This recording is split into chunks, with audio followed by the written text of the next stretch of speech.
வணக்கம். பூமியின் மிகவும் ஆபத்தான ஆயுதம் எதுன்னு பார்த்தோம்னா அது இன்னைக்கு வர அணுகுண்டு தான். இரண்டாம் உலக போரின் போது அமெரிக்கா ஹிரோஷிமா மற்றும் நாகசாகி மீது அணுகுண்டுகளை வீசிய போது அவை ஏற்படுத்திய பேரழிவு உலகையே பயமுறுத்தியது. உலக வரலாற்றில் ஒரு முறை மட்டுமே இந்த ஆயுதம் பயன்படுத்தப்பட்டிருந்தாலும் அதனால் ஏற்பட்ட பேரழிவுகள் இன்று வரை தொடர்கிறது. இதுல அதிர்ச்சியளிக்கும் விஷயம் என்னன்னா, ஹிரோஷிமா மற்றும் நாகசாகியில் வீசப்பட்ட குண்டுகளை விட பல மடங்கு சக்தி வாய்ந்த அணுகுண்டுகளை இப்போ பல நாடுகளும் தயாரித்து வருகிறது. ஜப்பானில் ஏற்பட்ட பேரழிவுகளை பார்த்த பிறகு உலகெங்கிலும் உள்ள நாடுகள் அணு ஆயுதங்களை சோதிப்பதற்கும் பயன்படுத்துவதற்கும் கட்டுப்பாடுகளை உருவாக்க கோரிக்கை வைத்தது. இன்னைக்கு இந்தியா உட்பட 9 நாடுகள் அதிகாரப்பூர்வமாக அணு ஆயுதங்களை வைத்திருக்கின்றது. எந்தெந்த நாடுகள்னா Russia, America, China, France, United Kingdom, India, Pakistan, Israel மற்றும் நார்த் கொரியா. 9 நாடுகளிடம் அணு ஆயுதங்கள் இருந்தாலும் அவை ஒவ்வொன்றும் மாறுபட்டவையாகவும் வெவ்வேறு ஆற்றல் கொண்டவையாகவும் உள்ளது. இந்த அணுகுண்டுகள் உலகை ஒரு முறை 2 முறை அல்ல, நூற்றுக்கணக்கான முறைகள் அளிக்கக்கூடியவை. உலக நாடுகளிடம் இருக்கும் சக்தி வாய்ந்த அணுகுண்டுகள் என்னென்னன்றதை பத்தி தெரிஞ்சுக்கலாம். இந்த பட்டியலில் 5வது இடத்தில் இருப்பது கேசில் ரோமியோ என்ற அணுகுண்டு தான். 1954ஆம் ஆண்டு அமெரிக்கா கேசில் திட்டத்தின் கீழ் தொடர்ச்சியான சோதனைகளை தொடங்கியது. இந்த சோதனை வலுவான அணு ஆயுதங்களை உருவாக்கி சோதிப்பதை நோக்கமாக கொண்டிருந்தது. இந்த சோதனைகள்ல ரோமியோ அணுகுண்டும் அடங்கும். இது 11 மெகாடன் TNTக்கு சமமான வெடிக்கும் சக்தியை கொண்டிருந்தது. இது ஜப்பானில் வீசப்பட்ட குண்டுகளை விட நூற்றுக்கணக்கான மடங்கு சக்தி வாய்ந்ததாகும். இந்த ஆபத்தான ஆயுதங்களின் பட்டியல்ல ஐவி மைக் 4வது இடத்தில் உள்ளது. இது அணு ஆயுதத்தின் வரலாற்றை மாற்றியமைத்த ஒரு அணுகுண்டு ஆகும். உலகின் முதல் ஹைட்ரஜன் குண்டும் இதுதான். அதாவது வெப்ப அணுக்கரு இணைவை பயன்படுத்தி அணுக்கரு பிளவுகளை விட மிகவும் சக்தி வாய்ந்த அழிவை ஏற்படுத்தும் செயல்முறையாகும். 1952இல் சோதிக்கப்பட்ட ஐவி மைக் 12 மெகாடன்களின் சக்தியை கொண்டிருந்தது. சோதனையின் போது இது பசிபிக் பெருங்கடலில் உள்ள எலுகெலாப் தீவை முற்றிலுமாக அழித்துவிட்டது. இந்த வெடிப்பு ஒரு பெரிய மஷ்ரூம் மேகத்தையும் உருவாக்கியது. அது வானத்தில் 37 கிலோமீட்டர் உயரமும் 160 கிலோமீட்டர் அகலமும் கொண்டதாக இருந்தது. இது 50 மீட்டர் ஆழமும் 2 கிலோமீட்டர் அகலமும் கொண்ட ஒரு பள்ளத்தையும் ஏற்படுத்தியது. இந்த பட்டியலில் 3வது இடத்தில் இருப்பது கேசல் யாங்கி. இது அமெரிக்காவால் அதன் கேசல் திட்டத்தின் கீழ் சோதிக்கப்பட்ட மற்றொரு சக்தி வாய்ந்த அணு ஆயுதமாகும். இதை வடிவமைக்கும் போது விஞ்ஞானிகள் ஒரு சிறிய அளவிலான அணுகுண்டை உருவாக்குவதை நோக்கமாக கொண்டிருந்தனர்.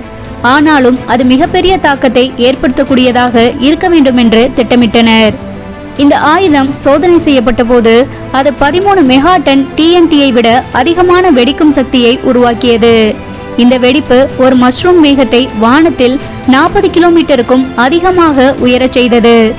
இது மற்ற அணுகுண்டுகளுடன் ஒப்பிடும்போது ஒப்பீட்டளவில் சிறிய வடிவமைப்பில் இருந்தாலும் மிகப்பெரிய பேரழிவை ஏற்படுத்தக்கூடியதாக உள்ளது. அடுத்ததாக 2வது இடத்தில் இருப்பது கேசல் பிராவோ. இந்த மிகப்பெரிய அணுகுண்டு சுமார் 10 டன் எடையையும் கிட்டத்தட்ட 5 மீட்டர் நீளமும் கொண்டதாக உள்ளது.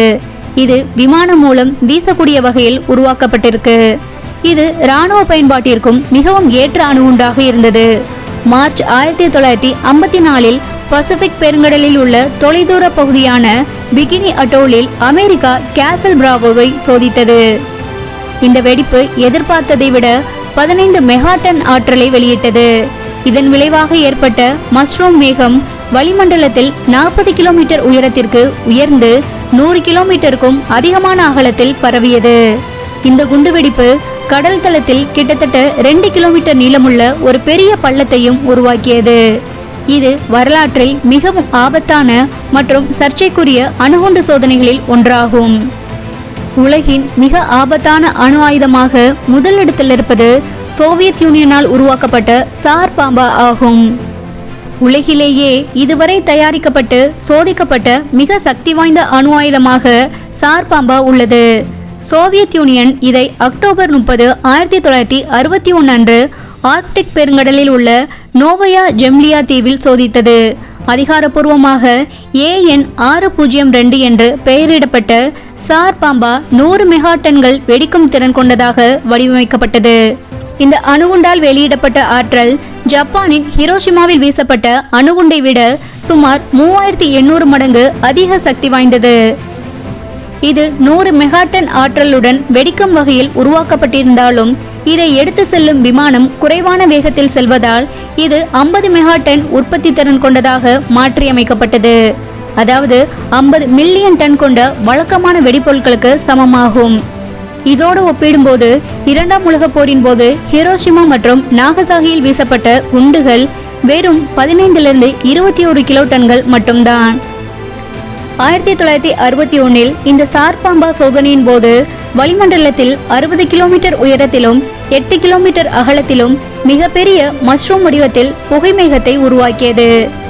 இந்த அணுகுண்டு சோதிக்கப்பட்ட இடத்திலிருந்து 100 கிலோமீட்டர் சுற்றளவில் உள்ள அனைத்துமே அழிக்கப்பட்டது.